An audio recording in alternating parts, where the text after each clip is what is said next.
एक पेशेंट मेरे पास कई लंबे समय से पेट में दर्द और लूज मोशंस लेके आया। उसे लग रहा था कि वो कंप्लीटली नॉर्मल है और उसे कोई बीमारी नहीं है। वहीं दूसरा पेशेंट लंबे समय से पेट में दर्द और कॉन्स्टिपेशन के साथ मेरे पास आया और उसे लग रहा था कि उसे तो कैंसर जैसी बहुत बड़ी बीमारी है।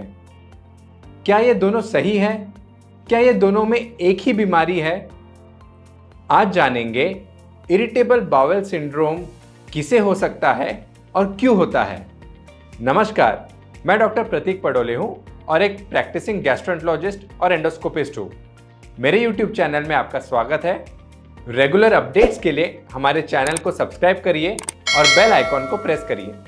हमने देखे दो अलग अलग पेशेंट सिनेरियोज, लेकिन मैं आपको बताना चाहता हूं कि इवेंचुअली ये दोनों पेशेंट्स का डायग्नोसिस था इरिटेबल बाउल सिंड्रोम यानी IBS। तो आज जानेंगे ये IBS किसे होता है और ये IBS होता क्यों है। इरिटेबल बाउल सिंड्रोम, इस बीमारी के कुछ रिस्क फैक्टर्स आज हम डिस्कस करेंगे। ऐसा देखा गया है कि इरिटेबल बाउल सिंड्रोम फीमेल्स में ज़्यादा पाया जाता है एज कंपेयर टू मेल्स। मतलब IBS के सारे पेशेंट्स में करीबन 2/3 फीमेल्स है और 1/3 मेल्स है।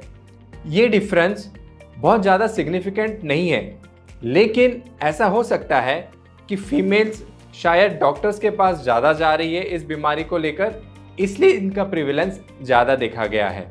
या फिर कुछ जेनेटिक मेकअप और एनवायरमेंटल मेकअप फीमेल्स का अलग है, जिसके वजह से फीमेल्स में ये बीमारी ज़्यादा देखी गई है। इसमें और एक फैक्टर है एज का। जनरली IBS यंग पॉपुलेशन में देखा जाता है और मोस्ट कॉमनली अपने 30s और 40s के एज में जो व्यक्ति है उसमें सबसे ज़्यादा कॉमन होता है। 50 इयर्स एंड अबव के एज में IBS का प्रेवलेंस काफ़ी कम है। ऐसा नहीं है कि ये बच्चों में नहीं होता या बूढ़ों में नहीं होता है। IBS बच्चों से लेकर बूढ़ों में सब में होता है, लेकिन सबसे ज़्यादा प्रेवलेंस इसका 30 to 50 इयर्स ऑफ एज में होता है। साथ ही ये भी देखा गया है कि अलग अलग सोशियो इकोनॉमिक स्टेटस के आधार पर IBS का प्रेवलेंस बदल सकता है। कुछ स्टडीज़ ये बताती है कि पुअर सोशियो इकोनॉमिक स्टेटस वाले पेशेंट्स ज़्यादा पाए जाते हैं। कुछ स्टडीज़ में ये बताया गया है कि ऐसे सेट ऑफ पेशेंट्स जो मैनुअल लेबरर हो, पुअर सोशियो इकोनॉमिक स्ट्रेटा से हो, इनमें IBS ज़्यादा पाया जाता है। बट कुछ अपोजिट स्टडीज़ ये भी दिखाती है कि हाई सोशियो इकोनॉमिक स्टेटस में बिलोंगिंग लोगों में भी IBS का प्रिवलेंस बहुत ज़्यादा है। पर हमारे क्लिनिकल प्रैक्टिस में हम ये बीमारी सारे सोशियो इकोनॉमिक स्ट्राटा में देखते हैं, यानी समाज के हर वर्ग और हर तबके में ये बीमारी प्रेवलेंट है।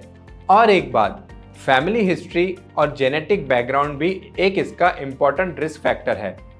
अगर फैमिली में कोई ऑलरेडी IBS पेशेंट है तो IBS होने का इंसिडेंस 2 टाइम्स बढ़ जाता है। जेनेटिकली अगर मदर या फादर में IBS की हिस्ट्री है तो चाइल्ड में IBS होने का इंसिडेंस बढ़ जाता है। इसमें कुछ कारण जेनेटिक हो सकते हैं, लेकिन प्रमुख कारण एनवायरमेंटल स्ट्रेस फैक्टर्स जाने जाते हैं।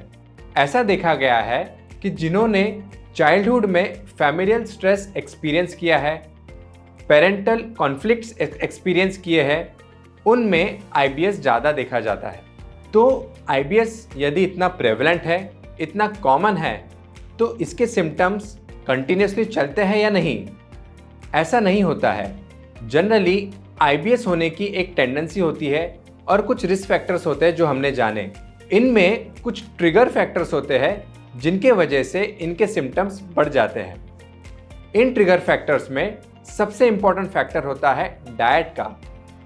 डाइटरी ट्रिगर फैक्टर्स में इंक्लूड होते हैं beans, dairy products, spicy food या फिर कैबेज एंड पोटैटो जैसे वेजिटेबल्स।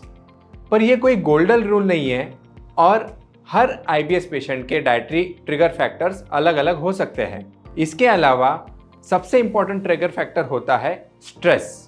स्ट्रेस या तो इमोशनल स्ट्रेस हो सकता है या फिजिकल स्ट्रेस।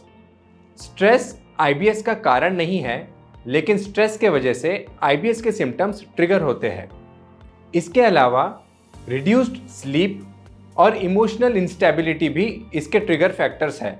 साथ ही कई बार आपने एक्सपीरियंस किया होगा कि एक बार पेट में बड़ा इन्फेक्शन होने के बाद कई महीनों तक पेट में गड़बड़ चलती है, क्योंकि एक बड़ा इवेंट ऑफ इंटेस्टाइनल इन्फेक्शन भी आईबीएस का ट्रिगर हो सकता है।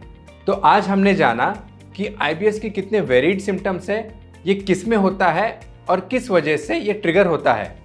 अगले कुछ वीडियोस में हम जानेंगे कि आईबीएस में शरीर में एग्जैक्टली क्या चेंजेस हो रहे हैं।